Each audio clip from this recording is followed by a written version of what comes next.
Welcome to the Dear Son Show. We have meaningful conversations about life through the lens of fatherhood. It's for fathers, those with fathers, and the fatherless, so nobody's left out. These are the stories I want my sons to access as they grow through life in the manhood, so no topics are off limits. I'm your only host today, but we got a phenomenal guest. Jamaree James is in the building. How you feeling, my brother? Peace, love, and light, D. Peace, love, and light. I'll take all of it. I'll take all of it, man. Thank you for being here. You are the third person that has traveled, like literally gotten on a plane to be part of this show. So that's no small thing to me. I'm honored, man. When you see certain people's content and things that they're doing for not only themselves, but you speaking in the life into not only young black men, but young boys in itself, because we not the only culture that some people grew up without fathers, but some people don't have that guidance. So when I saw it, I said, hey, look, when you reached out, I said, let's get it. Need that. So I forgot who, I think I saw you on, probably Xavier. Yeah. Mindset. Mindset. And Xavier grew close over the last 3 years. That's dope, man. I met him through, actually recorded an episode here with him and Nate from Nate with Love. Okay. They did an episode, I think it's probably a year, maybe more than a year ago. Yeah. Good brother. I see him growing, man. Shout out to him. Mm-hmm. Shout out to him. But where's let's get into who you are. Yeah, for sure. I don't think I gotta say pause for that, right? Nah. I ain't even from there, but I be producing in my mind like, am I? Nah, you good. I'm old anyway. So I'm older too, so like I be. We're gonna see. All right, we're gonna see. Maybe old soul. We're gonna see. Definitely. Your headline say you half my age. Oh no, that's because my grandparents Indian. Oh, okay. So that's okay. Your headline say you at least half. Nah. Maybe 2/3 my age. But where's home, man? What's your early life story? Yeah. So early life, grew up in Savannah, Georgia.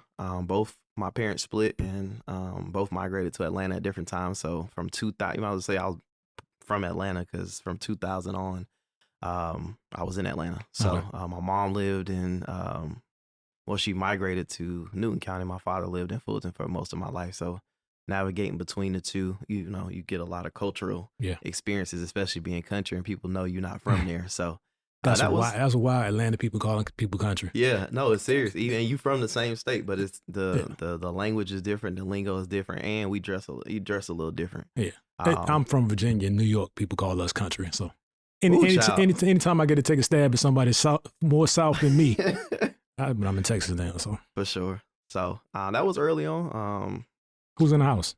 My house. Yeah. After my parents split, I lived with mom. Okay. So got to see the single mother lifestyle. She watched her work 2 and 3 jobs sometimes, to provide for me and my sister. Yeah. Doing the co-parenting thing. So you got to see the good, the bad, right. and the ugly. And then, sometimes as a kid, you feel like you got to pick sides. You know what I'm saying? So try not to pick sides, but really understand things. But as a kid, again, you don't get the full story of everything until you become an adult. So right.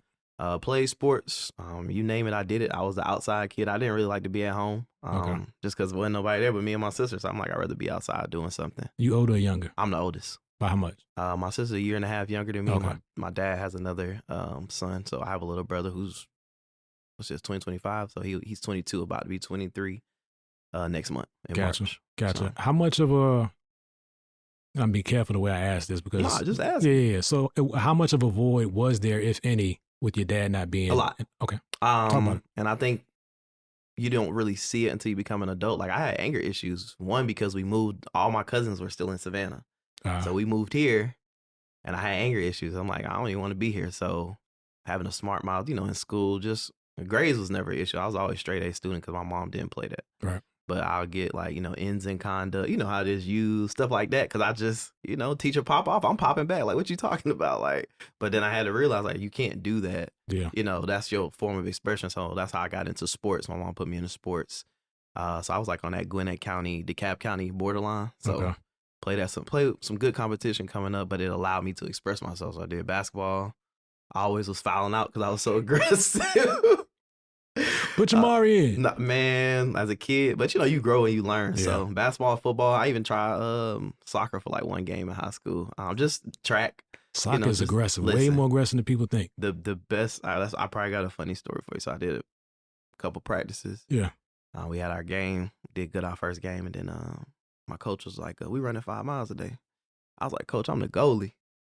Like he's like, yeah, but you're a part of the team. He's like, so you either can run or you can exit left. And I was like, all right.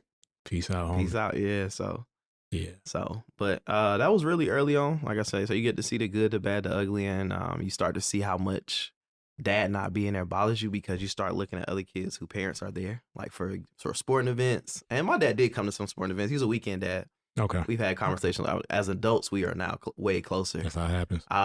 Yeah, of course, that's how it happens. But I look at it as God made your life the way it was supposed to be because it was something that He wanted you to learn during that journey. It was something that He was trying to teach you or trying to have you embody because you can't change your parents. That part I'm cool with, y'all. Okay. I made a comment, I don't know how many shows ago it was, but just in terms of blaming God, and that's not what you were doing. So I want to keep the context of what I was saying. When people say my life is the way it is because God wanted it that way, I'm not always in agreement with that because we deviate from what God's plan 100%. is. That's why. Is He still available to you and there for you and can bring you out? Yeah. Absolutely. Absolutely. He probably didn't make you smoke the crack though. No, for sure. So that's why I say I'm grateful because I understand that's probably what He was trying to do. But like you said, you can make your own decisions. I couldn't control any of my parents' decisions. So it's kind of like that saying, when you playing spades, you got to play the hand you dealt. Yeah, play the hand you dealt. So just wanted to make the most out of it, and being raised by mom and, grandma and stuff like that. Like, I'm seeing them work. Yeah. Like, work. Like, my grandma just retired like a couple years ago. Because you have my age. That's why it's not. I'm 32. Literally 2/3 my not even well, just barely 2/3. Well, you look good for a black. I'm 45, man. I'll be 46 this year. Okay, yeah, you're doing good. Appreciate you. You said five kids. 5 kids. No, they ain't stressing you enough because you still look good. Well, they're not here, so you okay. It's nothing for you to witness. You met my oldest, right? And we're it's a work in progress. Yeah, the oldest, and I reference her frequently. She was the child that was when you say no, she's like okay, but also yes. Okay. When she got to high school, it wasn't like growing up. You could see it in her, like she's gonna be the one that's. It wasn't that at all, but something about 10th, 11th grade, and I got plenty more stories than she could ever imagine. So, guess that's my repayment for sure. For what so I yeah, did. I started to see that dynamic, and like I said, just knowing and watching it work, I was like, when I get older, they ain't gonna want for nothing. Like, and then most of us as a kid, you have that dream, like I'm gonna go to the league because you think that's the easiest way. Yeah. But then when I started getting older, I started seeing real businessmen, and I was like, I don't really think I want to play sports no more. Do you think that has a lot to do with Atlanta itself? Yes. Okay. The culture, because like just being real, in Atlanta, everybody's a celebrity. Everybody makes money. It's not like you just got athletes. You got some business owners that make more money than athletes. So it's like being able to see the other side. And, since we being transparent, my God, that was a kingpin.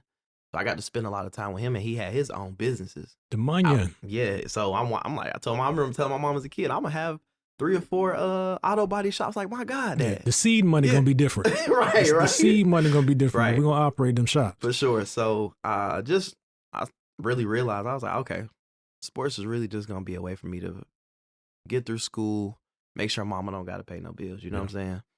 And when I got to college and started to see, it wasn't fun no more. It was politics.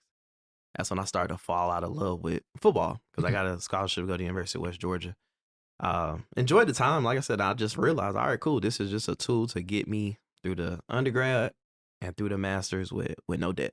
Yeah. So I think I came out with maybe $12K. I think I paid for my last semester of my master's because I got registered in my freshman year. So just really understanding like there's more to it than just sports and being an entertainer. Yeah. But again, that's what society pushes. So that's what we grow up believing. So once I started to see that, Derek, and I was like, man, I could do so much more. And I started to realize how creative we are. Mm-hmm. And everything that I had a passion for, like towards graduation from my master's, I was like, one day this is going to be my business. That's early. But it didn't start early. Okay. So master's 2015, 2016, started corporate. My first corporate job, I was auditing credit unions. And I lived out the suitcase. Gotcha. On a flight on Monday, maybe back Thursday night or Friday, out again on Monday. So I was living that suitcase life, and I was like, I don't like this. I was like, this is not what I want to do. Again, that's early. I found out after a family that I didn't want that. See, I knew early. I was like, this is not what I want to do. I think, like I said, it was more understanding that there's more out there and being able to see it. And the whole time my god dad was incarcerated because he got locked up my freshman year of high school, like '08. So we still communicated letters, and one of the biggest things he told me is like, never do what I did. He's like, I never used any of the drugs that I was selling, but I don't want you to go down that path because you don't have to, because you too smart for any of that stuff. So never sell out, and never feel like you gotta, dig right. Yeah. Excuse my French, but to any man I got that. It's or fine. any woman, because at the end of the day, these people put their clothes on just like you. So to me, and playing sports my whole life, everybody's regular to me. Like I got clients that are celebrities, and I treat they're regular people. They're literally just regular people. Gotcha. And a lot of them appreciate that. So understanding that, I was like, nah, I got to figure it out. So let's slow down the story, because we're getting into we'll get to the business for sure. That's of interest to me. For sure. But I kind of want to pick the upbringing apart a little bit, in terms of being around women. You saw them working hard, so the work ethic was there. Did that create resentment for your dad? Like, because he was a hard worker too. Okay. It didn't create resentment. You never associated them having to work with him, or at least your mom having to work that hard with your dad not being there. It was just two hardworking parents. Because at the end of the day, I felt like even if how I looked at it growing up was, even if my parents were together or seeing other black families, the mom was still working. Still going to be, okay. Yeah, she was still working. Cool. And now that I'm older and I get it, it's like, nah, mom's supposed to be at home being mom. If she can. If she has that luxury, that's what makes her life easier, if it's accessible. And if she wants it. I'm learning to be careful about the things I say and I agree with, because people will pick out the 30 seconds they watch. Oh, of course. And talk but about. I'll be like, I don't care, because that's their opinion. Yeah, true. Controversy is good anyway. Yeah, but I just look at it like, at the end of the day, she still is going to be doing something, whether it's working corporate or whether it's at home working or some type of work, she still is going to be doing it regardless. She's going to be bringing some value somewhere. Yeah, so I didn't resent my dad, because I knew he worked hard. Okay. What was your relationship like? You said as a weekend dad. What did you get out of those exchanges when you had time with him? Oh, he'd come to games. I was spend a lot of time with him, my grandpa. Okay. I'm still around him. Your father's father, yes. Grandpa? Okay. Yeah, my grandpa lived up here too. Okay. Well, in Atlanta as well. So spending time with them, and when I was growing up, everybody was older. So all of my cousins that with my dad, they're grown men. So I'm hanging around grown men. Like my dad told me a story one time. My cousins took me to school, and the teacher said I was acting weird. This is like daycare. Okay. And I was acting weird. So my dad picks me up. He asks Cooley C, and I'm like, what happened? Like, what's up? And they tell him that they were smoking weed in the car with me on the way to school that morning. so I done caught a contact high, and I'm at school. Like, that boy glazed over. But I'm picking up grown man tendencies too fast, way too fast, Gotcha. just mannish. Nah, he wasn't. My dad he was there. It just wasn't as much as I would have wanted. Sure. So you mentioned that when you got older, you started to understand, and that's one of the revelations on this show, is that when you're kids judging adults, you don't realize that adults are still trying to figure it out too. For sure. Until you become an adult and have an appreciation for it. So what were some of those aha moments of, I'm a man now, I see things as a man, that you maybe gave your dad grace for? It took for my grandpa to die.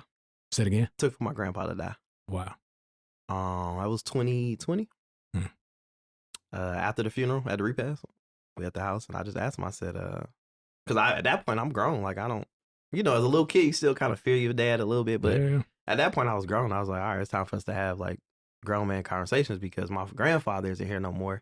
And I'll be damned if something happened to him or something happened to me. And we never had that conversation. So I asked myself, why weren't you there for me as much as I needed you to be? And he kind of turned around. He sat there for a minute, and he started crying. And it was at that moment I was like, all right. And he's like, I just raised you the way my dad raised me. Wow. And that's what he said. And at that moment, any of the hate, or not even hate, like the madness you have as a kid, it was gone. Yeah.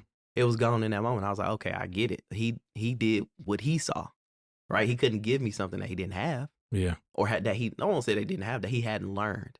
Yeah. You know what I'm saying? And then after that, me and my dad was like two peas in a pot. That's common, man. That's a common story. My father's father died long before I was born. He died when my dad was 20. Mm-hmm. So my dad didn't have a dad as an adult. Right. And he just didn't figuring it out. Right. And as I became an adult, and I mentioned it several times, like I was putting space in between me and my dad because It was still there. I just wanted a different way of life, Mm-hmm. but I won't pay nobody's bills, so I won't support no. Yeah, Okay. it's a child that wanted different than what was offered him, Right. which was great. Right, for sure. So when I became a man legally, because there's a difference, legal age, I wanted to show my dad that I can be a man, not to show him up, but I was just, because I put so much space in between, I was too embarrassed to go talk to him. Right. Like to say, hey, I need this. I think we've all had that, because there were times where I'm like, I'm gonna do this. I don't need my dad. Where if I might have picked up the phone, it would have been a tough conversation, but he still would have probably came through. Yeah. You know what I'm saying? So I think we all do that, and I don't want to say it's an ego thing, but I think it is an ego thing, because it's like you feel like I'm grown now. Like I don't really need you as much as I did when I was a kid, and I want you to know. Well, I don't want you to know. I want you to feel it. Well, there's that. For me, it was like I was legitimately too embarrassed to go say, hey, I'm having an issue with this, because I didn't want him giving me information when he was offering it. Like I pushed it away. So it's like, okay, that makes sense. Now I'm gonna double back and ask him now. It's like, nah, now you're supposed to be a man. Just be a man, be responsible, and he'll be proud of you. Right. So it wasn't like I'm gonna show him. It was like, he'll be proud of you if you do this. But I bumped my head too many times and took too many lessons versus taking information. For sure. To only find out that he had gone through that's the wild thing. Right, yeah. He had gone through similar stuff. Like he had a life before me that I didn't know about. Right. That was more relatable than the life that I saw. Yeah, for sure. Like my parents were all church my whole life. Yeah. But there were times before that when he wasn't as focused that I could have used some of them stories. I was like, man, I did that too. Maybe I wouldn't have done it, or maybe I would have done it different. Yeah. How much like your father are you? Oh, 100%. Ooh. Well, we look just alike. There's that beyond that. Well, we both, like my mom said, I was like, you work hard just like your dad. Yeah. And you don't, like my mom tell me, when her and my dad were together, they used to bump heads because like, you gonna say what you gonna say, but I'm still like, all right, cool. Like, and I was like that too. I was big, but again, that came from like sports and understanding I'm an underdog, because they used to call me Slim Jim. So I used to love when people say you can't do X, Y, and Z. It's like, I've always understood, my grandma used to tell me, like, you got to experience stuff for yourself. Yeah. Like, you can't just take somebody's opinion. Just because they couldn't do it, they might not have the same withstand that you do. They might not work as hard as you do. They might be a quitter. Some people are just front runners. Yeah. Right? So she's like, you can't, her and my grandpa used to say, like you said, the life we didn't know. My grandpa was a reverend, and there was a life I didn't know before that. You know what I'm saying? That me and my dad have had conversations about. So when you get older, you start to realize how much alike y'all are. Because he liked to be, he said when he had kids, he just wanted to be around his kids. And that's how I am with my daughter. I literally don't care to be around any other adults. I can be with my daughter and be fine. And I don't got to talk to nobody else. Right? So you start to see how much so we're alike in a lot of ways. Mm-hmm. But I, just from people who know me and that grew up, like, you know, family members and people older. Yeah. Family friends, they say like I'm a good mixture of both my parents. Dope. So you mentioned your daughter. I was going to get there as well, but since we're already on the street, what's been your experience with fatherhood? It really teaches you. You soft. You're really soft, especially when you have a daughter. First. So now a lot of stuff that my dad did, like my sister would get stuff on my birthday, and I didn't understand it, and it made me not really value my birthday growing up. Like, people, what you doing for your birthday?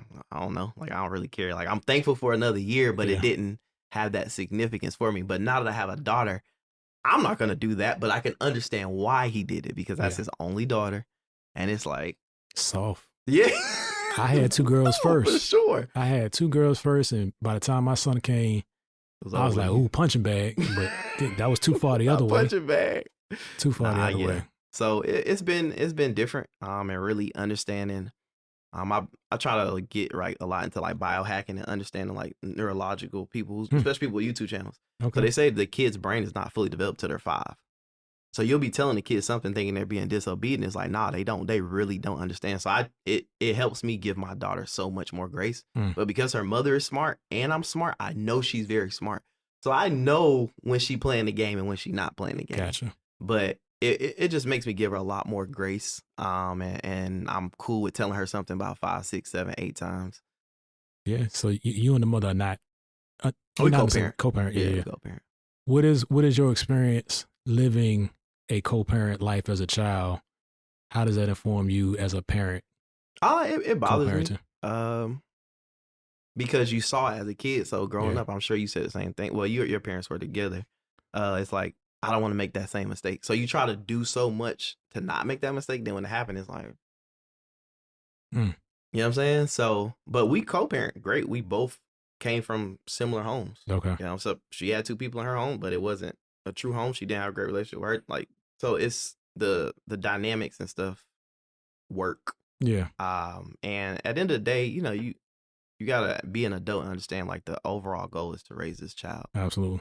So I've always said I don't want my kid to grow up around no hate, no jealous family members, none of that stuff. I'm not going for none of it. So my daughter will only be around love her whole life. Ain't gonna be no struggle, right? And I think having that struggle as a kid makes you understand that. That's why, even leading up to before I even found out, you know, that I was having a daughter, it's like you see so many people have kids young, and then they just give up on life, and it's Wow. like, how much easier would it be to bring a kid into a world that is already where you're established, whether it be a job or a business or in a home, Yeah. and it's not struggle, because that's going to affect that kid. You think there's any value to any struggle?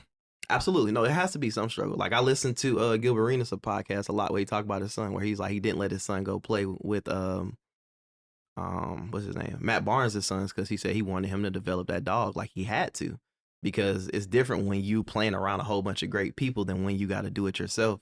It builds a different type of character. Gotcha. So I believe in some struggle, but I don't believe in I'm gonna do stuff to you to make you struggle. But I do think, and I'm sure you deal with it with your daughters or your kids in general, it's like, I'm gonna let you go through some stuff so that you can bump your head and you can get it, since you didn't want to listen to me. Man, yes, short answer.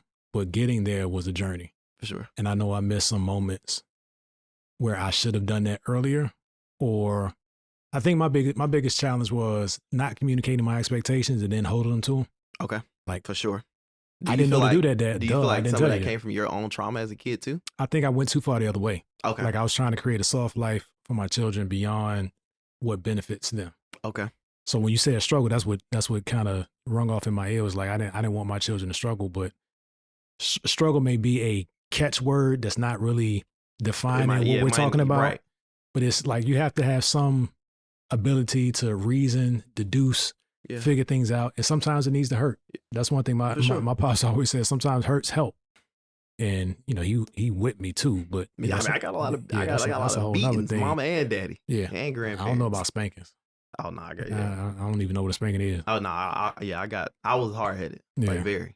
So what does all of this yield? This experience, growing up, going through college. Now you mentioned you started a like a traditional corporate job, but you're in a different space now. Mm-hmm. So what does all of this become in terms of who you are sitting in front of me today?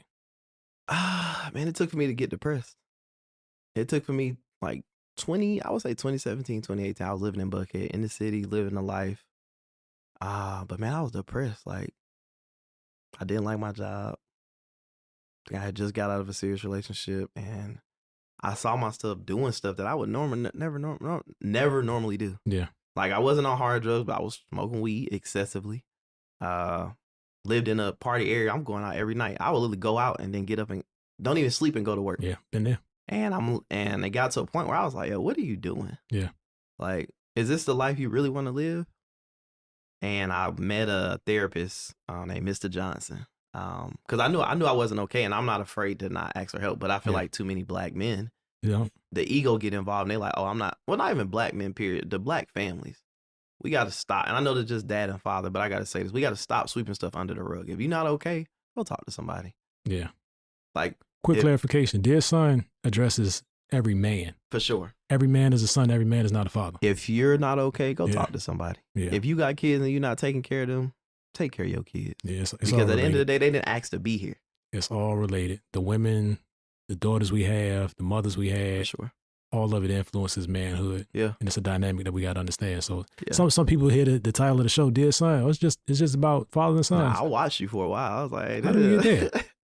the women had the sons. Right, so for sure. Definitely. For sure. And just being depressed, it really, like I said, I was like, what are you doing? I was like, bro, you you built for so much more. I was like, so if this what you gonna succumb to, then it's like, I mean, this is me talking to myself, like, I don't want to rock with you.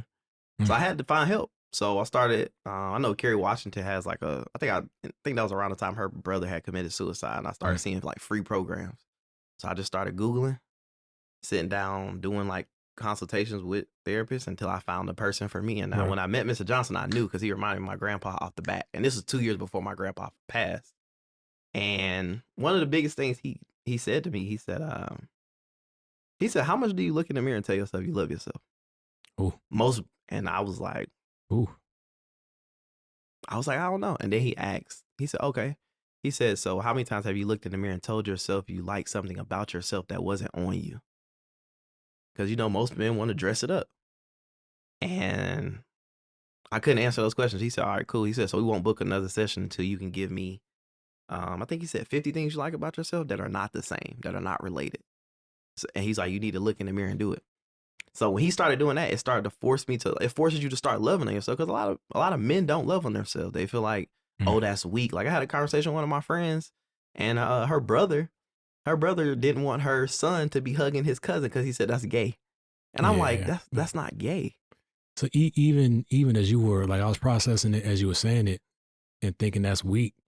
I don't even know if I got to a place to assess it, what I thought about it, because I just would power through, like distract myself with other things to not even address it. So if I got to the point, I don't even. My mom taught me early on, you got to be in tune with your emotions, because if you're not, you're gonna miss a lot of stuff, and you're not gonna be relatable. And I always was like, hey, me and my dad didn't have a great relationship, so I want to be a great father. I want to be a great husband. So to do that, I have to be in touch with who I am on every single facet, spiritually, mentally, and physically. What do you think the banana peel was, or the slippery slope was for you getting into that party life? Man, I hated my job. I would find every excuse not to go to work. Doctor's appointments. And I had just dislocated my kneecap because I was still trying to pursue football and physical therapy. Yeah. And dealing with the pain and like wanting to do pain medicine because it just felt good or it put you to sleep. And I was like, bro, that's not the life I want to live. I was like, it's not. And I literally had a assessment like to self. So, and then seeing people young, like around my age, I went to college with or I went to high school with, die. I'm like, yo, this life is short. Like God can call you home tomorrow. Yeah. So I was like, if I'm going to try my best, because, you know, we all still fall short. I was like, I'm going to try my best to create the life that I want to live. And it started then. So from, you guys, anybody who know me from 2018 to 2019 and then on, I went ghost.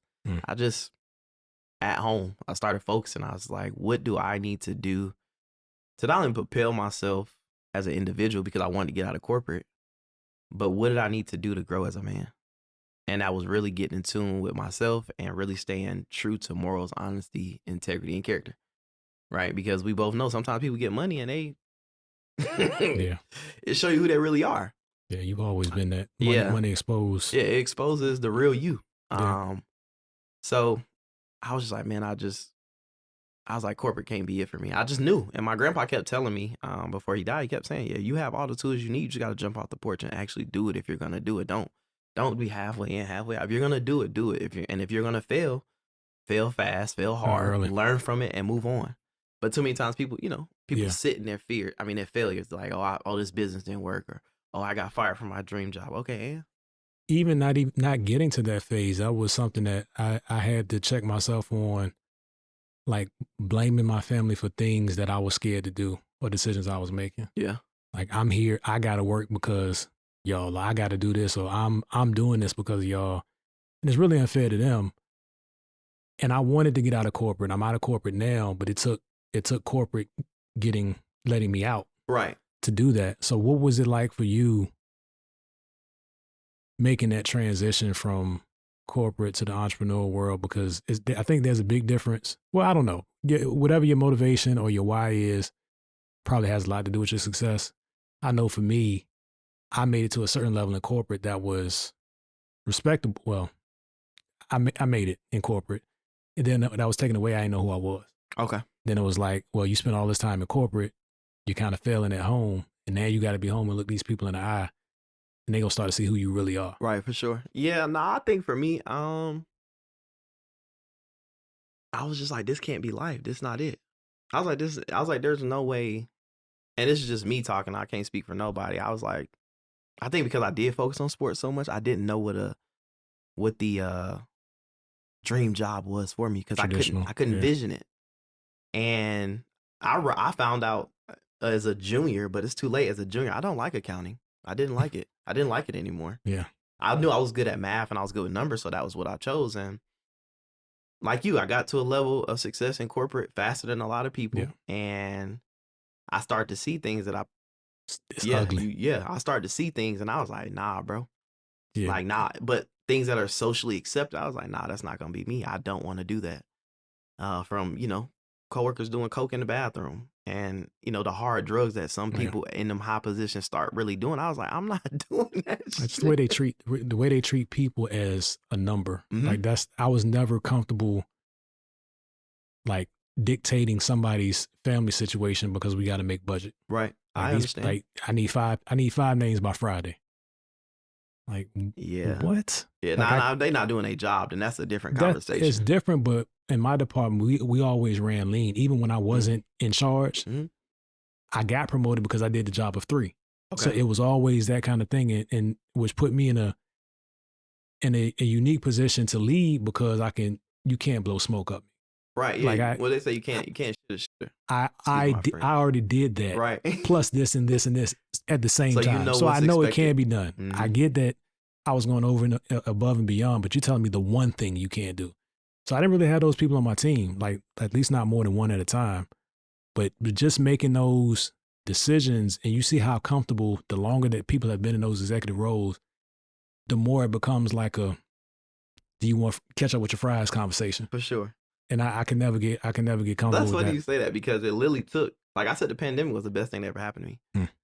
Because once we went home, like I think at that time I was working as an internal auditor for a school system.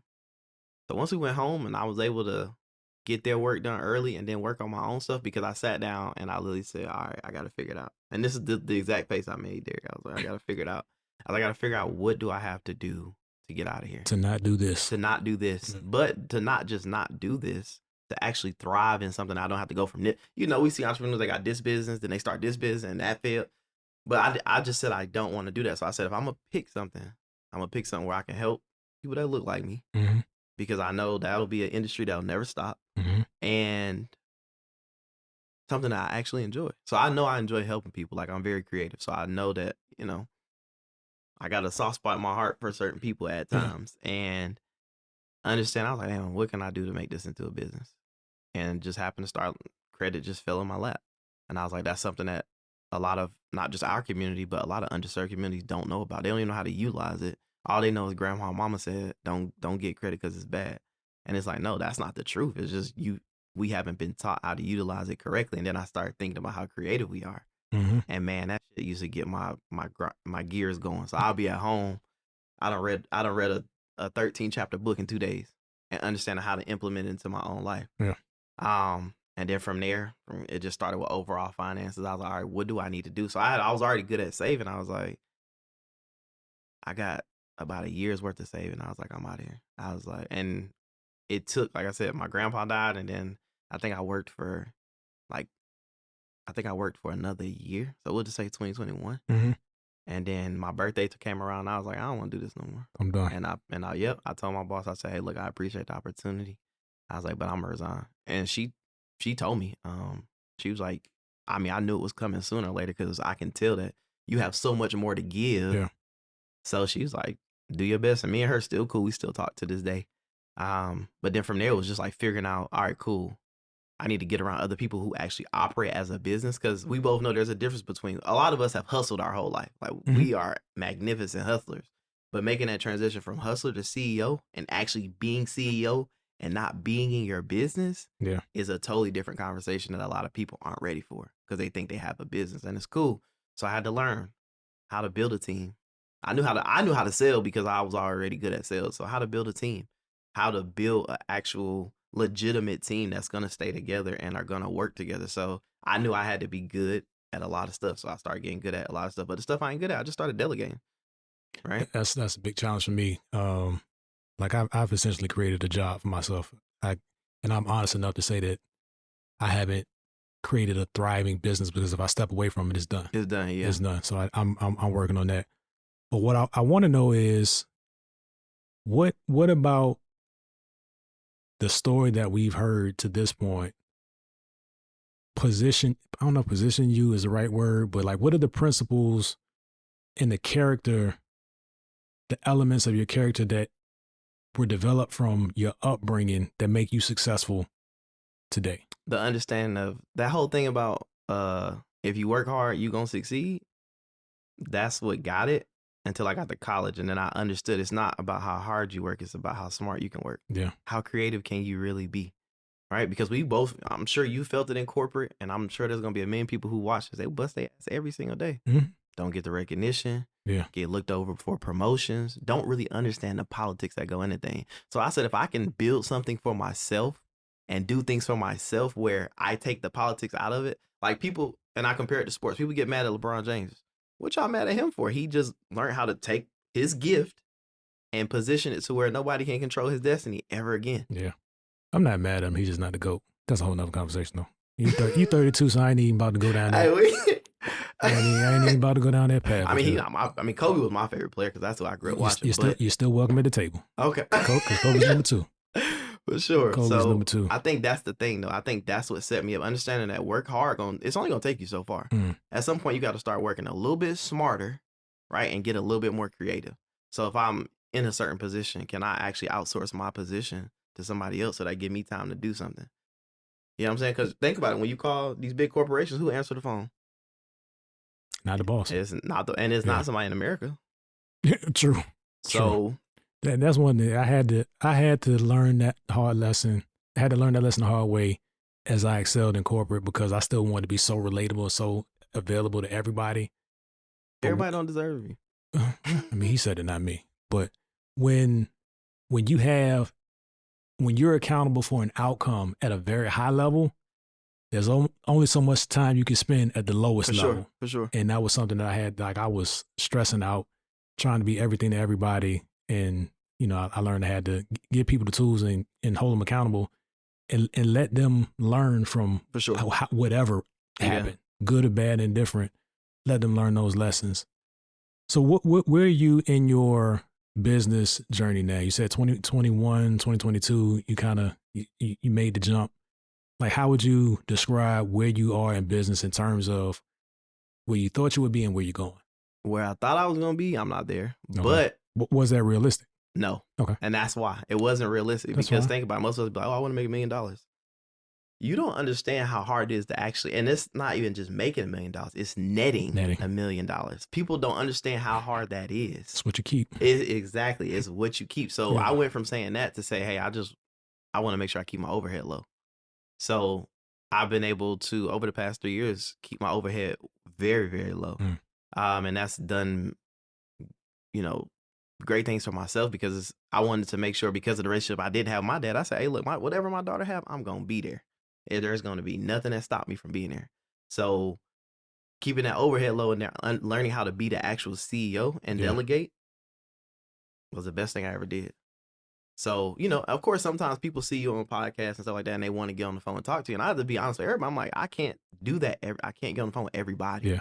Everybody is not going to get a chance to talk to me. Now, if you pay a premium price and we work hand in hand, then obviously that's going to be a different conversation. But some people take it personally, because like, you still want to be personable. Yeah. But then you have to understand, like I just told you, everybody don't deserve access to you.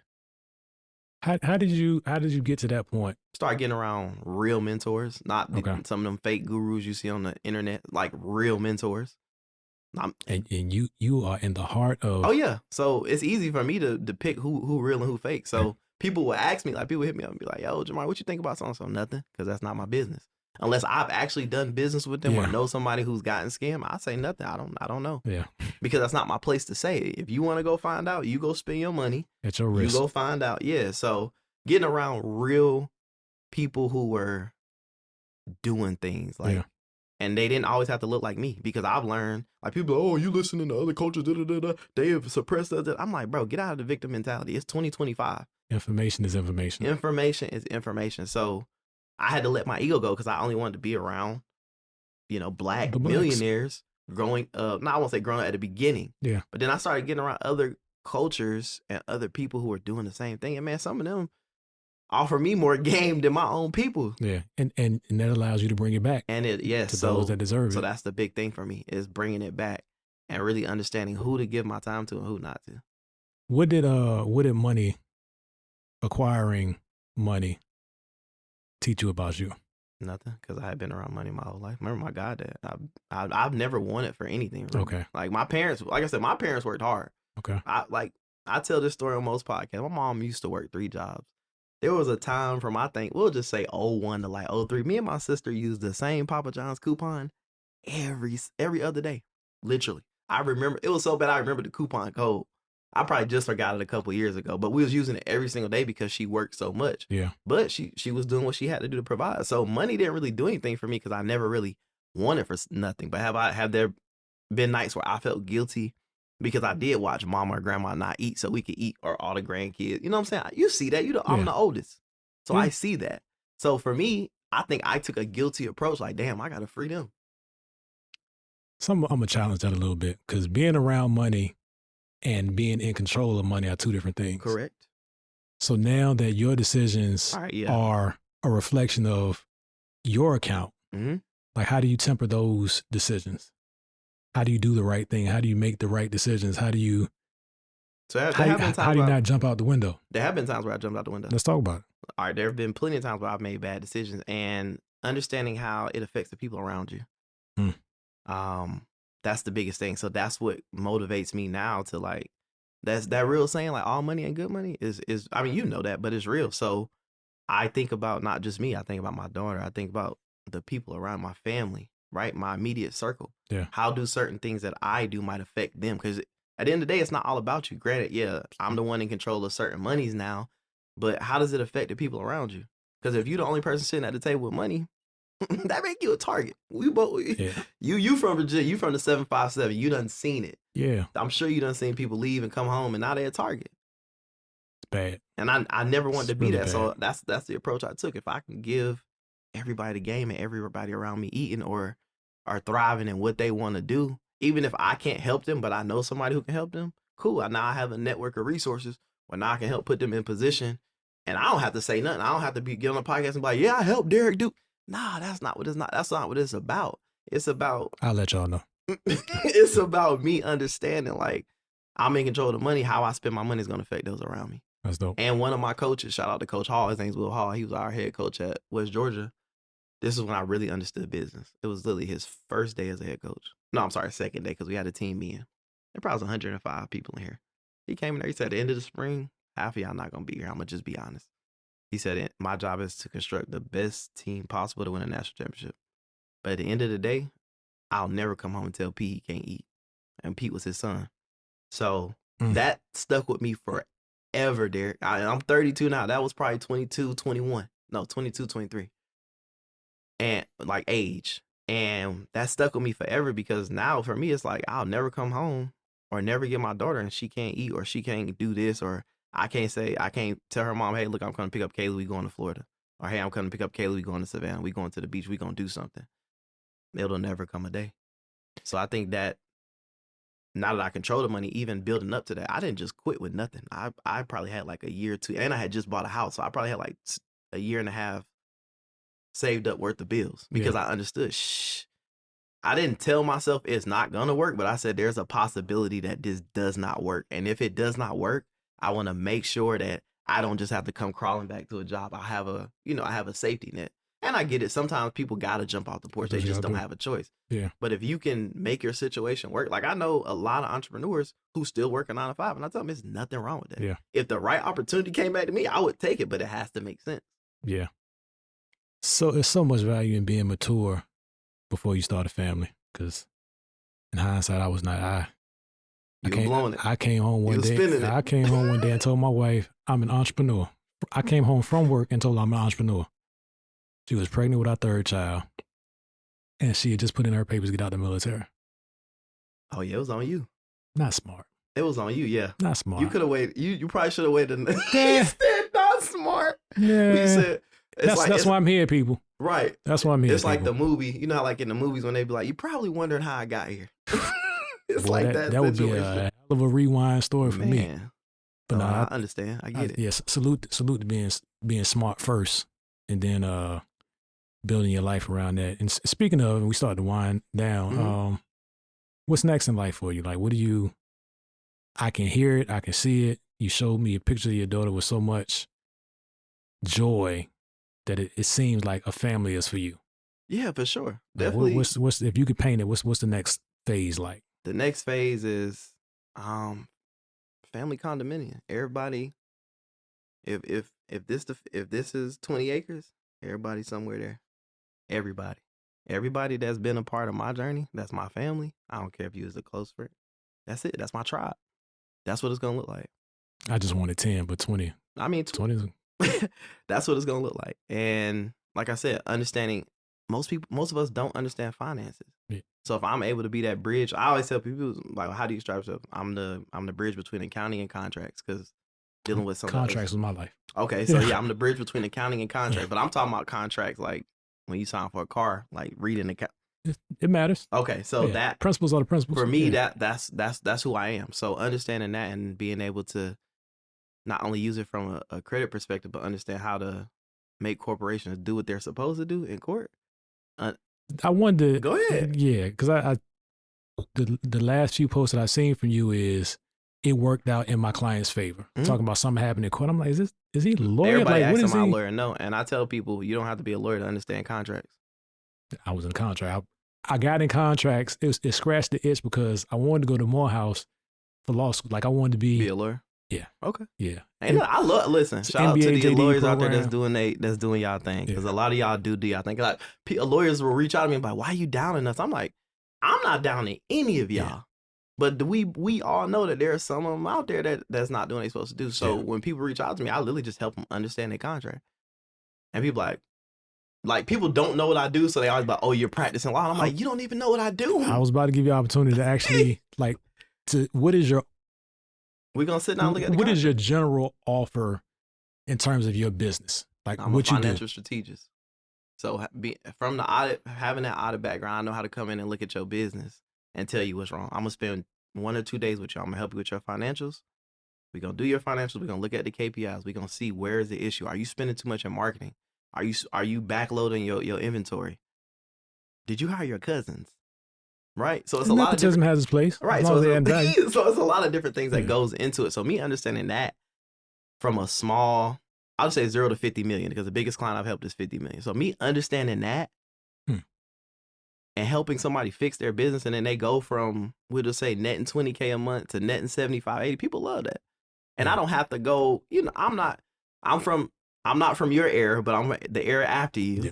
I'm a 92 almost baby. be my son. So a lot of us, I'm cool with being private. Like everybody don't gotta know my every step. Like, so like now me having to do so like this, I had to get comfortable, but having corporate jobs where I had to get in front of the board of directors, the CEO, CFO, and have those conversations and be able to lead and narrate the conversation, man, that did wonders for me because that's such a value, man. Because even from my background was government contracts, but when I got to the executive space, it was more so. Now I'm leading my function as we're acquiring a company, right? Or leading my function as we're going public, right? Or as we're being acquired. So seeing small businesses, a lot of companies get into government contracts and they get the contract, but they don't actually understand the potential for the exit strategy. Yeah. So when you've grown and maybe you're that $40 or $50 million contractor, maybe somebody wants to purchase you at whatever multiple the market says, but they look at your financials, you don't even know what you're doing. So now we're discounting the actual value that you could get had you had the foresight to. And I have those conversations with entrepreneurs all the time. I'm like, what's your numbers? If you tell me you don't know your numbers, then we got to stop the conversation right there because you're not basing it off anything. Yeah. You might just be basing off what you bringing in. Okay, what you paying your staff? Right? What's your overhead look like? what is your CRMs? How much do you pay in CRMs? Yeah. Do you have a mentor? How much does your mentor cost a year? Because we both know some mentors you're going to pay on a yearly basis. Yeah. So those type questions and really, like I said, taking that and being creative and understanding how, and now I understand why some people get stuck in jobs because they lose that creative piece and they never build on it or sharpen it. And we both know some people don't pick up books. Bro, I love reading. I still play video games because I'm still a little bit younger, but bro, I love to read. Like I will pick up a book and be reading. That phone be way over there. because I got to a point. I think everybody's been to that addiction to it's called, one of the neurologists said, we addicted to dopamine. So I try to keep my screen time below. I mean, it's never gonna be below 10 hours a week, but I try to keep it 10, 11 hours a week. Anything more than that, I feel like that's excessive for me, because I'm trying to keep that balance. Yeah. Right. So just understanding that, man, it takes you so far. Final question before we get to your socials and how people can reach you. What's one thing you wish your father told you? It's okay to cry. It's okay to be emotional. We don't get that. We don't. What do most people tell little boys? Stop all that crying. Stop all that crying. Big boys don't cry. So reading, and shout out to Jason Williams, reading his book, and he goes over the different dynamic characteristics. A lot of times we are, and I won't say we because we know better, but a lot of times in our community, we are really disadvantaging little boys who we're telling them not to be emotional. So now he don't know how to express himself. He don't know how to tell you something wrong because he doesn't even know how to embody it and feel it and deal with it. So I think that'll be the first thing when I have a son one day, that'll be one of the first things I teach him. Yeah, how to be in tune with your emotions. The sleeper to that scenario is that he also is learning that it's that easy to turn your emotions off. Correct. And that on a dime. How you gonna deal with women? Part two. Part two. Part two. Man, it's been a pleasure, man. No, for sure. How can the people reach you? Man, y'all can reach me if you feel like you need help with something, or you just need somebody to talk to. You can go to my website, book a consultation. That's Jamaree James.com. So JamareeJames.com. I'm on all socials at the real Jamaree James. So that's Jamaree, not an I. No disrespect to the ones with the I with one underscore at the end.